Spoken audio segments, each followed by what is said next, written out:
Hello, guys! The Philippines is a paradise for food lovers, offering a delightful mix of flavors influenced by its rich history and diverse culture. Here are some of the most delicious Filipino dishes you absolutely must try with recommendations on where to find them.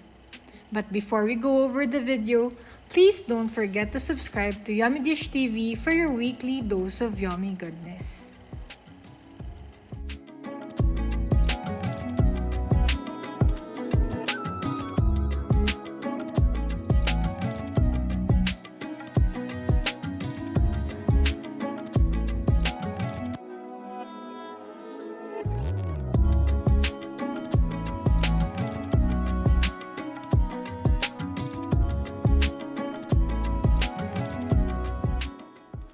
A timeless classic, adobo is a slow-cooked dish of tender chicken or pork marinated in a savory blend of vinegar, soy sauce, garlic, and bay leaves.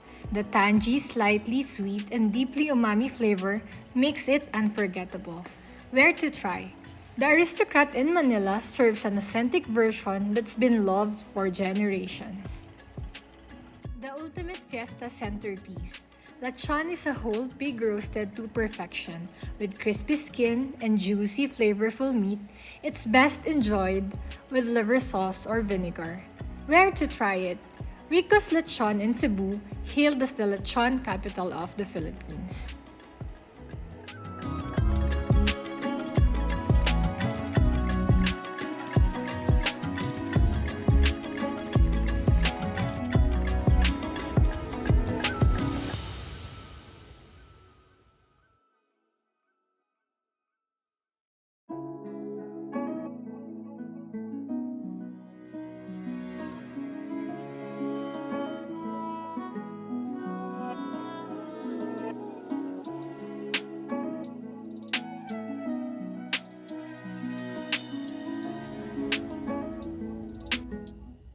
Sinigang. This heartwarming tamarind-based soup is a beautiful balance of tangy, savory, and refreshing. Loaded with pork, shrimp, or fish and fresh vegetables, it pairs wonderfully with steamed rice. Where to try it? Abe Restaurant in Taguig elevates this classic to new heights.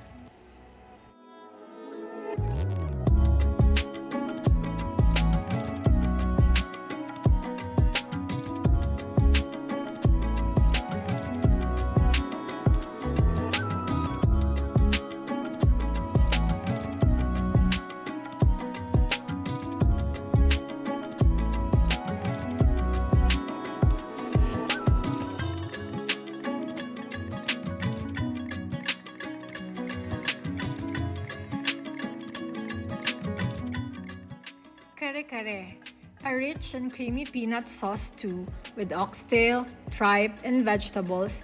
Kare-kare is the perfect comfort food, especially when paired with bagoong. This is a fermented shrimp paste for that extra burst of flavor. Where to try it? Cafe Juanita in Pasig offers an exquisitely prepared version.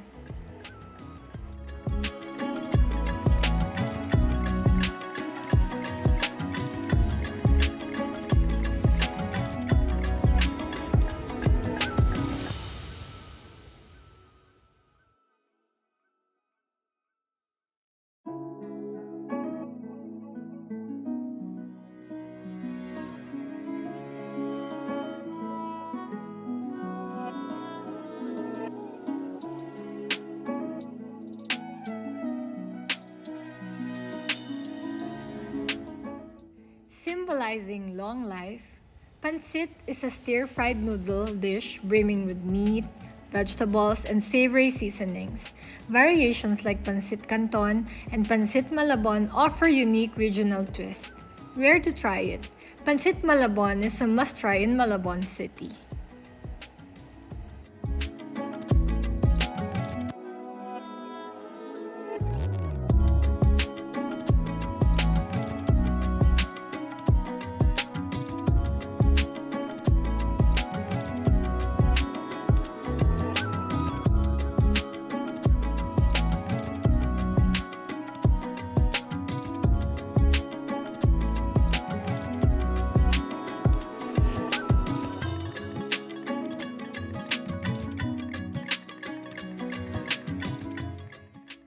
vibrant Filipino dessert made with shaved ice, sweetened beans, fruits, jellies, leche flan, and ubi ice cream.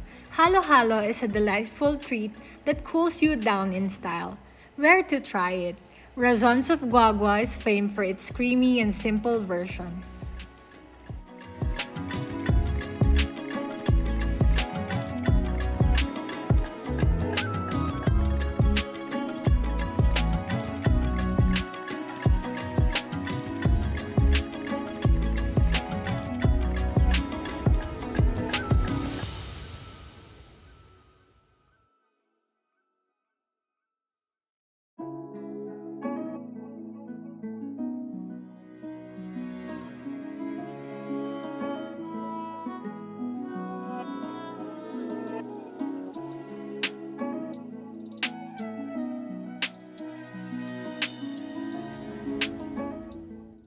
An adventurous delicacy, balot is a fertilized duck egg with a partially developed embryo. Enjoyed with a pinch of salt or vinegar, its rich flavor is both comforting and bold. Pateros, the balot capital of the Philippines, offers the freshest finds.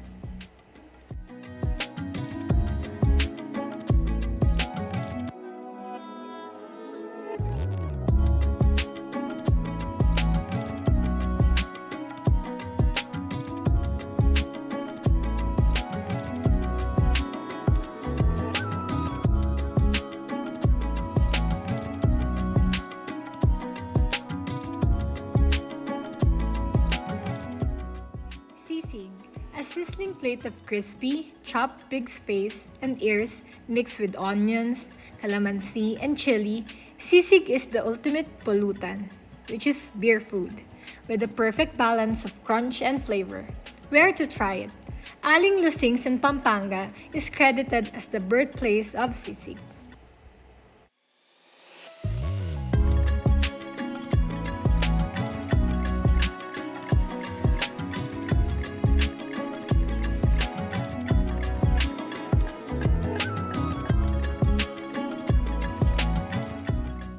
This fiery dish combines tender pork, coconut milk, and a generous amount of chili, a specialty from the Bicol region. It's the perfect mix of creamy and spicy. Where to try it? First Colonial Grill in Legazpi is a favorite spot for this dish.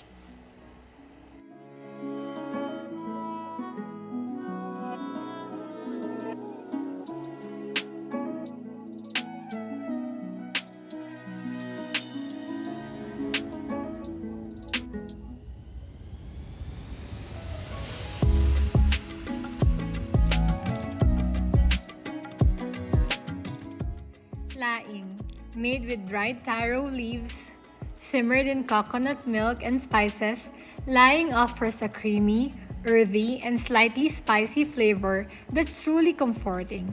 Where to try? Small Talk Cafe in Legazpi serves it with authentic Bicolano flair.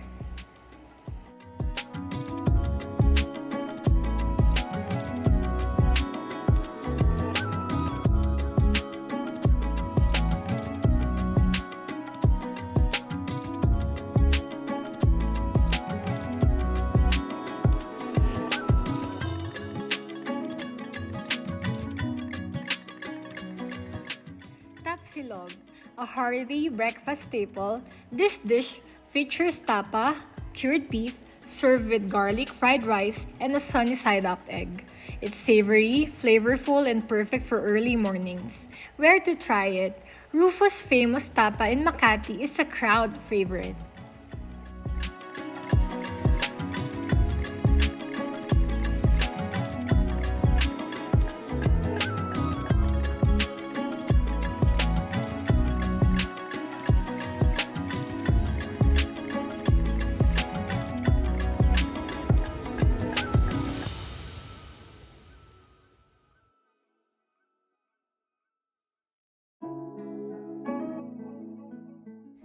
Bibingka, a soft and fluffy rice cake baked in clay pots and topped with salted egg and cheese. Bibingka is a holiday favorite that's both sweet and savory.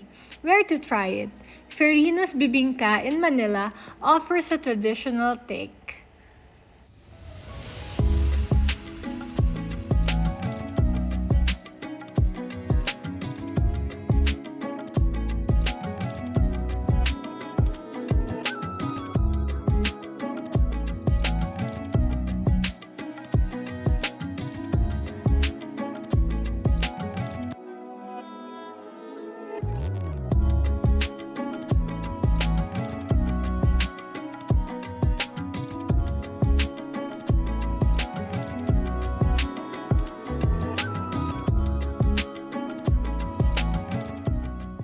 This dark savory stew of pork, offal, and blood is flavored with vinegar and spices, creating a bold, tangy, and rich dish perfect with steamed rice or puto. Where to try this? Canning Club in Quezon City serves a delectable version.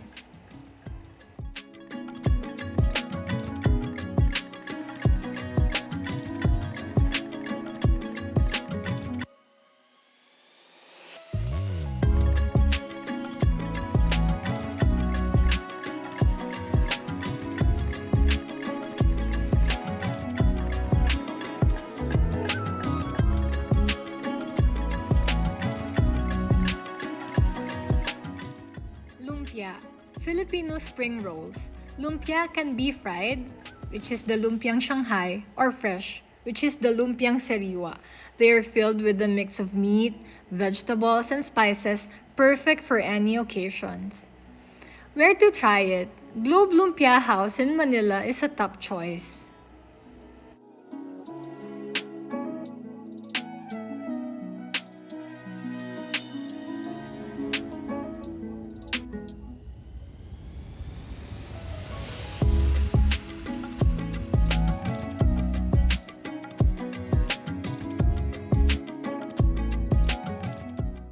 This Bacolod specialty is marinated grilled chicken, bursting with tangy and smoky flavors from calamansi, vinegar, and annatto oil.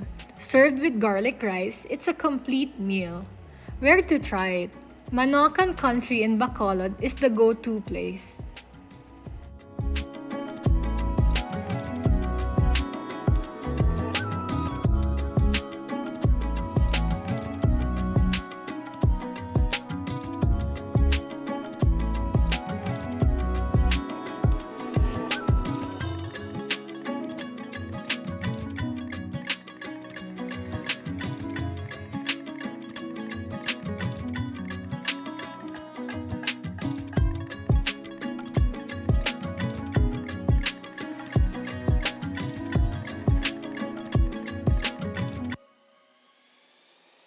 Pinakbet, a flavorful medley of vegetables sautéed in shrimp paste.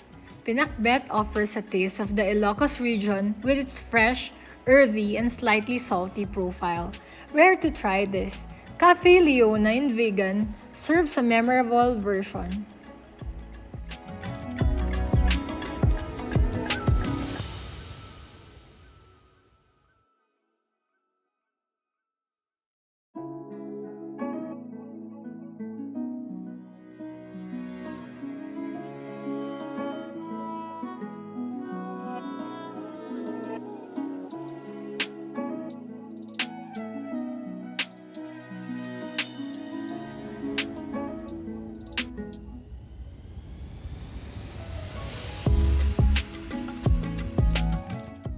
Arroz caldo, a comforting rice porridge infused with ginger and garlic. Arroz caldo is often topped with boiled eggs, chicken, and a squeeze of calamansi for added zest. Where to try this? Lola Idang's in Quezon City is a favorite for breakfast lovers.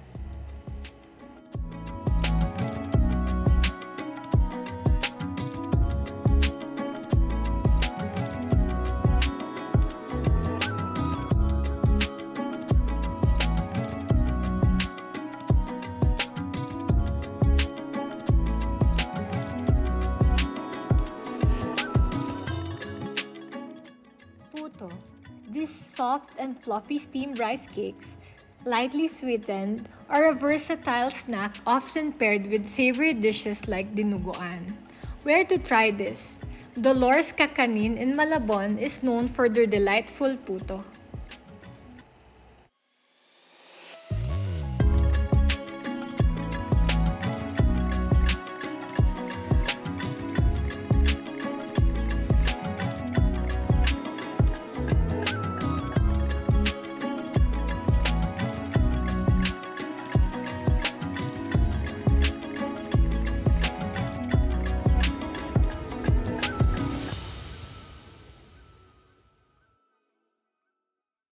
Crunchy, salty, and addictive, Chicharon, which is fried pork rinds, is a popular snack that's best enjoyed with spicy vinegar on the side.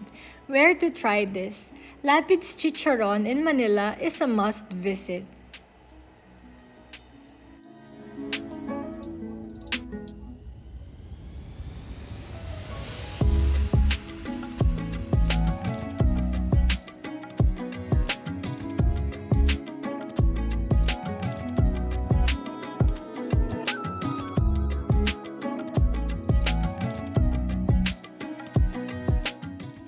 Golden and crispy, turon is a deep-fried snack made of ripe bananas and jackfruit wrapped in spring roll wrappers and caramelized with sugar. Where to try this? Dolores Kakanin in Malabon offers perfectly sweetened turon.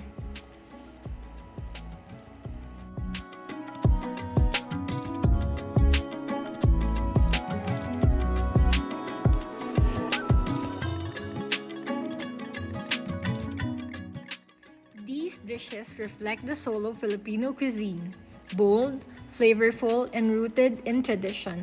Let every bite tell a story of the Philippines. Thank you for watching, guys!